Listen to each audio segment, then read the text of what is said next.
খালেদা জিয়ার স্বাস্থ্যের সবশেষ পরিস্থিতি জানাতে এভারকেয়ার হাসপাতাল থেকে সরাসরি যোগ দিচ্ছেন সহকর্মী নিয়াজ মোর্শেদ।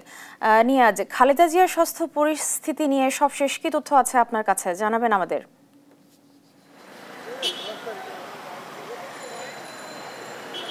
ধন্যবাদ। আমি এই মুহূর্তে কিন্তু এই সকাল থেকেই এখানে অবস্থান করছি এভারকেয়ার হাসপাতালের সামনে, এবং যদি একটু বলি যে এই মুহূর্তে কিন্তু আমাদের কাছে এখন পর্যন্ত গতকালের যে শারীরিক অবস্থার এবং আজকের যে সকাল থেকে আসলে তার শারীরিক অবস্থা কেমন সেই তথ্য কিন্তু আমরা এখনও পর্যন্ত পাইনি।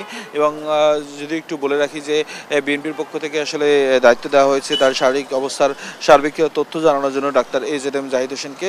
তবে তিনি গতকাল আসলে গণমাধ্যমের সাথে কথা বলেননি এবং এখন পর্যন্ত তিনি এই কথা বলেননি। আমরা আশা করছি হয়তো আজকে তিনি এই কথা বলবেন, গণমাধ্যমকে জানাবেন আসলে তার শারীরিক অবস্থা কি অবস্থায় রয়েছে এবং তিনি আসলে কতটা উন্নতি করেছেন বা তার কোনো অবনতি হয়েছে কিনা সেটি আসলে আমরা হয়তো জানতে পারবো। এবং যদি আজকে সকালের দৃশ্যটা যদি একটু বলি যে এই মুহূর্তে কিন্তু আপনি দেখতে পাচ্ছেন যে আসলে নিরাপত্তা ব্যবস্থাটা গতকালের থেকে কিন্তু বেশ জোরদার করা হয়েছে এবং আমরা দেখেছি আসলে পুলিশের যে ব্যারিকেড দিয়ে রাস্তা আটকানো এবং সবার আসলে এই প্রবেশে কিছুটা হলো আপনার তারা কিছু আসলে নিষেধাজ্ঞা দিয়েছেন এবং যাতে এখানে ভিড় কেউ না করতে পারে সেই ব্যাপারটি আসলে তারা নিশ্চিত করছেন। এবং পুলিশ কিন্তু আপনার এখানে কিন্তু পুলিশের সংখ্যাও বাড়ানো হয়েছে এবং সেই সাথে কিন্তু আমরা দেখছি যে আসলে এক ধরনের কিন্তু নেতাকর্মীদের কিন্তু আসলে কি উপস্থিতি আমরা দেখিনি আজকে সকাল থেকে এখন পর্যন্ত।